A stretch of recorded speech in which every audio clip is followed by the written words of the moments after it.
Komið sæl og velkomin með okkur í föstudagsþáttinn sem að þessu sinni er tekin upp í Safnahúsinu hér við Faxatorg á Sauðárkróki. Við fáum marga góða gesti í þáttinn í dag og ætlum að taka svona púlsinn á mannlífinu í Skagafirði því að Sauðárkrókur er nú ekki bara Sauðárkrókur, hann er innan sveitafélagsins Skagafjarðar.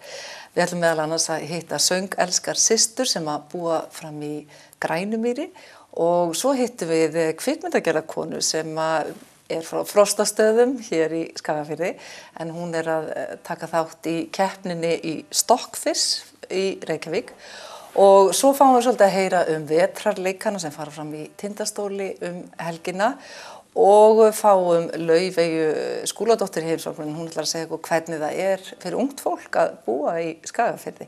En hér í Safnahúsinu ræður hún Þórdís Friðbjörnsdóttir Ríkjum, hvernig er að vera hér? Bossinn. Afskaplega gott. Já. Þetta er mjög skemmtilegt hús orðið eftir breytingarnar. Já, þetta var allt tekið í gegn. Já, það var allt tekið í gegn. Það var, við lokuðum húsinu raun og veru fyrir almenningi í tæpt ár og aðalmáli var að koma lyftu í húsið því að hér er mikið starfsemi og til dæmis er bókasafnið á efri hæðinni og var reyndist mörgum orðið erfitt að heimsækja okkur. En við fengum þetta skemmtilega glerhýsi sem við sitjum í núna í viðbót og það búið að sýna sig strax að það var mjög góð viðbót. Er þetta ekki vinsalasti staðurinn í húsinu í dag eins og svona degi að horfa í þetta dásamlegt? Þetta er mjög vinsælt og sem betur fyrir fólk var það að koma og setja sér niður og njóta þess að fá sér kaffi og lesa blöðin eða hitta mann og annan. Og ekkert endilega bara heimafólk, hér getur bara hver sem er komið. Já, hér koma margir, við fáum hér inn svona túrista og þetta bara lofar góðu. Já, gaman að heyra. Hvað er í húsinu fyrir utan bókasafni? Það er nú ýmislegt. Hér er sem sagt Héraðsbókasafn Skagfirðinga, hér er Skjalasafn Skagfirðinga sem er mjög öflugt skjalasafn. Hér höfum við líka inni byggðasögu Skagafjarðar og sögufélag Skagfirðinga. Er það ekki gamalt félag? Jú, það er mjög gamalt og mjög öflugt útgáfufélag og ég hugsa að allir titlarnir séu ekki farnir að nálgast 100 fyrir eitthvað en hitt. Sem að þetta félag hefur gefið út? Til dæmis er nú árbókin, sem Skagfirðingabók, sem ég minna séu komið 36 árgangar af henni. Já. Og hér er listasafn Skagfirðinga líka. Já. Það hljómar spennandi. Já, það er mjög spennandi og það var eitt af því sem var svo skemmtilegt að þegar þessi viðbót kom í húsi að þá gátum við fara að sýna ýmis listaverk sem hafa eiginlega verið falin inn í geymslu fram að þessu. Já, stöldrum aðeins við þetta finnst mér eitthvað afskaplega spennandi því að hérðan koma náttúrulega margir stórir og mikil nöfn í listaheiminum. Við eigum marga góða listamenn sem við höfum átt sem eru ættaðir hérðan. Já. Og listasafnið á töluvert af myndum eftir skagfirðska listamenn og það var auðvitað hugmyndina með stofnuninni. Og hér eigum við verk eftir til dæmis Jóhannes Geir, töluvert mikið eftir hann og vorum svo lánsöm fyrir nokkrum árum að þá var safninu ánafnað ansi mikið af verkum eftir hann og hér var sett upp sýning á verkum hans og svona hluta af vinnustofun hans hérna niðri í salnum á neðri hæðinni og það var eiginlega nánast eins og hann hefði bara skroppið út. Ég var svo lánsöm að koma sérst á vinnustofun hans fyrir sunnan og hún var svona hluta til flutt hingað. Og bara endurgerð hér? Já, hún var endurgerð hér að hluta. En það vakið athygli margra og miklu fleiri heldur en mín að í Árskóla hérna á Sauðárkróki eru verk eftir hann, eins og við segjum orginalverkina, stór verk og þarna hafa þau verið í mörg ár og börnin umgangast þetta bara mikilli virðingu. Já, ég veit ekki til þess að hafi nokkuð gerst og náttúrulega bara frábært að geta gert þetta og að börnin í raun og veru alist upp við það að það sé sjálfsagt að hafa listaverk. Svona listaverk. Þetta er serían um Öllustaðabardagann. Já. Og hann gerði eignir minnimyndir sem úr það er sama serían og hún er hér í einni stofnun út í bæ. Því það er þannig í raun og veru listasafnið hérna í húsinu ekki nema geymsla. Því miður. Hvernig stendur á að það er ekki höfð bara uppi sýning eða er þetta voða mikið fyrirtæki að gera þetta? Það Já, er kannski ósanngjörn spurning. Það er alltaf dálítið mikið mál að setja upp sýningu. Já.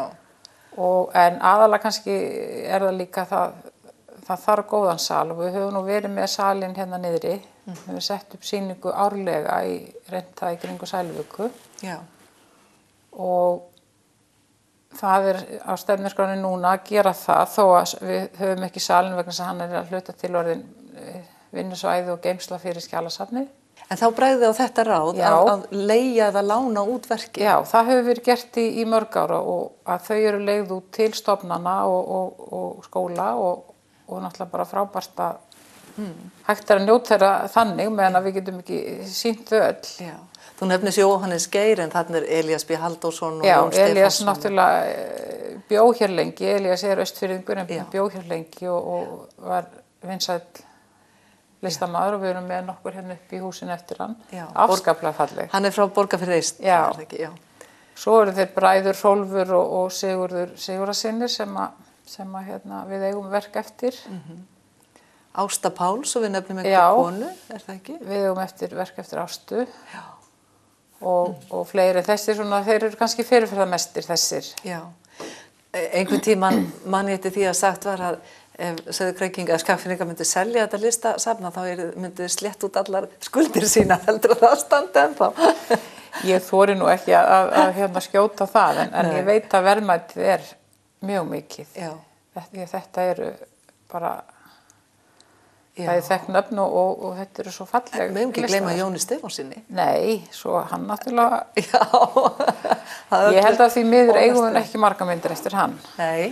En hérna. Einhver er hún. Já, hann er alltaf alveg dásamlegur listamaður. En förum aftur að bókasafninu, hérna, finnurðu fyrir því að aðsóknin hefur aukist eftir að þið opnuðu þetta ný? Já, ég held að sé alveg hægt að fullyrða það. Og það er svo ánægilegt að núna komast til okkar ýmsir sem að höfðu verið í safninu en voru hættir að treysta sér í stigana. Já. Og eru svo farnir að koma aftur okkur til mikillar gleði. Já. Og svo finnum við þó nokkuð fyrir því að ungir foreldrar eru að koma með ung börn. Það er svona orðið svona meira pláss í barnadeildinni. Já. Og það er ekkert verið að sussa á börnin. Nei, alls ekki. Þá tíma ekki liðin. Jú, það er svona aðalega kannski ef eltingaleikurinn orðið mjög. Sem er svona aðeins. Mikill að þá svona sussum við á þau. Já, en ekki meir en það. Nei, og svo hérna, já við fáum í raun og bara, má segja alls konar fólk og áhuginn er mismunandi sem eru að sækja sér í blöðin og tímaritin og aðrir. Já. Er fólk eitthvað, eru krakkar að læra eitthvað hérna? Eða þið eru með bókasöfn náttúrulega líka í skólanum? Sko? Já, það eru ágætis bókasöfn bæði í Fjölbrautaskólanum og Árskóla. Þannig að við fáum í sjálfu sér ekki mikið af nemendum sem koma hér til þess að læra. Það er svona frekar kannski þeir sem eru í fjarnáminu. Já. Þeir koma. Já. Það verður að setja svolítið niður hérna. Já. Þannig að það má á svona degi náttúrulega segja maður bara framtíðin getur ekki verið annað en björt. Nei, þetta er óskaplega notalegt og ég tala ekki þegar sólin er farin að skína. Já, við gleðjumst mikið. Það er ekki hægt að vera glaður. En að lokum, Þórdís, er eitthvað verk sem er svona alveg í uppáhaldi hjá þér? Úr listasmiðinni, segðu mér. Það er eiginlega 3 verk, má segja, sem eru í miklu uppáhaldi og hérna. Ég komið því þannig fyrir að við hengdum öll upp, svo ég hefði ánægjuna. Hver réði því? Já, segðu því. Eitt er eftir Jóhannes Geir. Það er málverk sem sýnir svona hross í gerði sem eru mjög kær. Þetta er afskaplega kunnuleg sjón frá því ég var bara krakki, það voru alltaf hross heima hjá mér. Já. Svo var útsauma verk hérna, skammt frá okkur, riddarateppið. Já. Það var saumað og gefið af konu sem heitir Þorbjörg Guðmundsdóttir, manni hennar. Þau gáfu Sauðárkróksbæ þetta, eða Sauðárkrókskaupstað þegar hann var 100 ára 1971 og það hefur ekki verið hægt að hafa það uppi núna mjög lengi af því að við höfum ekki haft stað sem að verndar það fyrir sólinni. Já. En nú kom hann. Nú kom sá staður og enda var ég fljóta að ákveða það að þetta verk skilur fara þarna. Og svo það þriðja. Svo það þriðja sem hérna lítil mynd eftir Pál Sigurðsson, sem einn af okkar listamönnum. Já, við höfum ekki gleyma Hún Páli. hangir hérna inn á safni og hún sýnir Tungufellið í Deildardal. Ég sagði mig, ég inn að fá eitt verk austanvatna, þannig að... Og fyrir það sem ekki vita austanvatna, það eru ekki allir sem að þekkja Skagafjörð. Nei, það sem sagt, það hérna út með austurströndinni, Hofsós og það kring, þetta sem sagt sýn inn í Deildardalinn. Það mamma mín ættuð og mjög falleg mynd. Já. En það getum við nú sammælst það að náttúran hérna í Skagafirði einstök. Já, hún það. Við vorum síðast að tala þetta í morgun, ég og félagið sem að keyrum saman hérna á milli að mikið frost og 12 stiga frost í Varmahlíð og fjallarhringurinn var dásamlegur. Já. Og talandi fjöll, og ég ætla að fá að kveðja því í bili, þá einmitt að koma til okkar hérna á eftir, hann Viggo Jónsson sem sumir segja búi bara hreinlega í fjöllunum. Hann yfir skíðasvæðinu hérna og við heyrum í honum á eftir, en Þórdís takkar innlega fyrir. Bara takk sömuleiðis fyrir komuna. Takk.